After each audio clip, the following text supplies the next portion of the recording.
आपला आवाज कोकण 24 तास। रत्नागिरी जिल्ह्यातील कुपोषित बालकांच्या बाबत अर्धसत्य माहिती बाहेर आली, परंतु वस्तुस्थिती मात्र वेगळीच असल्याचं स्पष्ट मत महाराष्ट्र राज्याचे उद्योग तथा मराठी भाषा विभागाचे मंत्री आणि रत्नागिरी जिल्ह्याचे पालकमंत्री डॉक्टर उदय सामंत यांनी व्यक्त करीत कुपोषित बालकांबाबतची सविस्तर आणि वस्तुस्थितीजनक माहिती दिली। विषयावर मी जिल्हा परिषदेमध्ये बैठक लावलेली होती आणि ती बैठक दोन विषयावर होती। एक कुपोषित बालकं आणि दुसरा आरोग्य विभाग आणि आरोग्य विभागाची चर्चा करत असताना शिक्षण विभाग, अशा काही बैठकांचं मी आयोजन केलं होतं। तर एक महत्त्वाची गोष्ट जी पहिल्यांदा आपल्याला सांगायची आहे की आपण जे काही गैरसमजातनं 632 कुपोषित बालकं आहेत अशा पद्धतीची एक चर्चा करतोय, तर ती थोडी बरोबर देखील आहे आणि थोडी चूक देखील आहे। खरी कुपोषित बालकं जी आहेत आपल्या जिल्ह्यामध्ये, जी एकदम सिव्हिअर याच्यामध्ये आहेत, ती फक्त 38 आहेत। त्यातली 5 सिंधुदुर्गामधली आहेत, म्हणजे 34 आपल्याकडची आहेत आणि 652 जी आहेत ही 652 त्या स्टेजमध्ये जाऊ नयेत यासाठी आपल्याला प्रिकॉशन घ्यायची आहे। आज त्या संदर्भामध्ये बैठक होऊन असं ठरलं की जे 38 बालकं आहेत त्यांना कशा पद्धतीनं या 1-2 महिन्यामध्ये या कुपोषणामधनं बाहेर काढता येईल त्याच्यासाठी एक यंत्रणा आम्ही तयार करतो आहे। यंत्रणा तयार करून त्यांच्या पालकांना विनंती करतो आहे की आम्ही एक हॉस्पिटलसारखीच एक सिस्टीम रत्नागिरीमध्ये उभी करतो आहे या कुपोषणाच्या बाबतीमध्ये, आणि त्यांच्या पालकांना मुलासकट तिथे आणून ठेवून रत्नागिरी जिल्ह्यात ज्या ज्या ठिकाणी कुपोषित बालके सापडली त्यांचे पालकत्व रत्नागिरी जिल्हा परिषदेचे सर्व सदस्य स्वीकारतील असे पालकमंत्री उदय सामंत रत्नागिरी जिल्हा परिषदेच्या सभागृहात पत्रकारांशी बोलताना म्हणाले। त्याच्यातनं 8 दिवसाचं ट्रीटमेंट करून त्याच्यातनं ती मुलं बाहेर पडतात का, हा एक देखील आम्ही प्रयत्न करणार आहोत।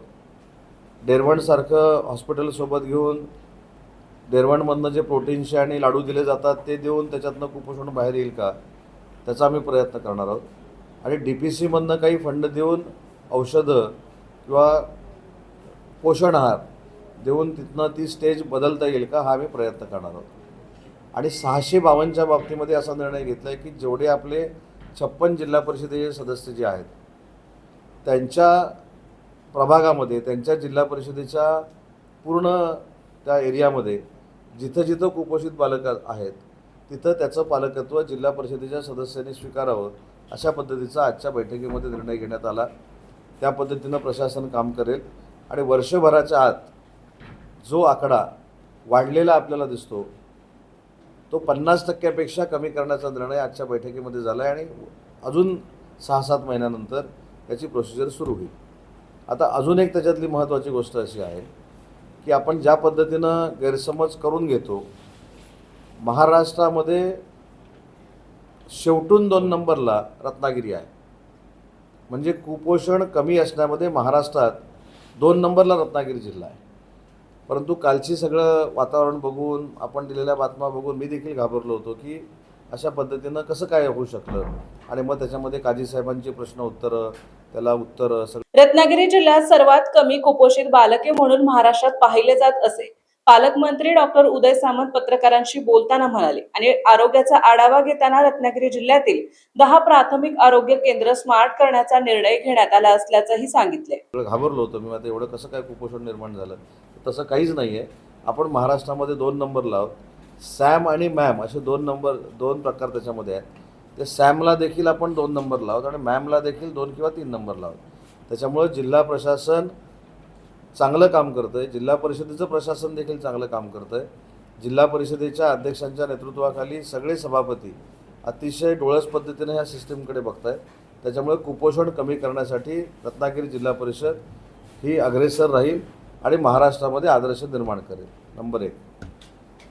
नंबर 2, PSC सेंटर जी आहेत ती दरवर्षी 10 PSC सेंटर स्मार्ट करण्याचा, त्याच्यानंतर मॉड्युलर OT करण्याचा निर्णय आजच्या बैठकीमध्ये घेतलेला आहे आणि सुरुवातीला 10 कोटी रुपये जिल्हा परिषदेला द्यायचा निर्णय आम्ही घेतलेला आहे। त्याच्यामधनं आपली जी यंत्रणा आहे आरोग्याची ही स्थानिक लेवललाच मिळेल अशा पद्धतीचा निर्णय होता।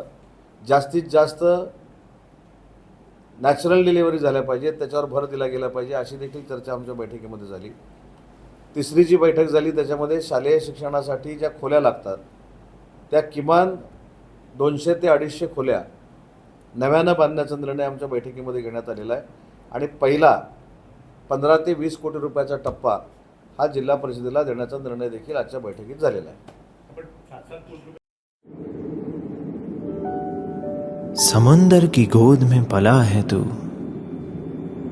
अंगड़ाई लेते ही लहरें शुरू. आज यौवन की मस्ती छोड़, ले चलता हूं तुझे एक नए मोड़. आजा तुझे मां पुकारे अब, छेड़ देते हैं बीच से कुछ शरारत हंसी. गले लगा ले उसे ए फकीर, इंतजार कर रहा है तेरा तो. चल दे देते हैं उसे फसल की खूबसूरती तो.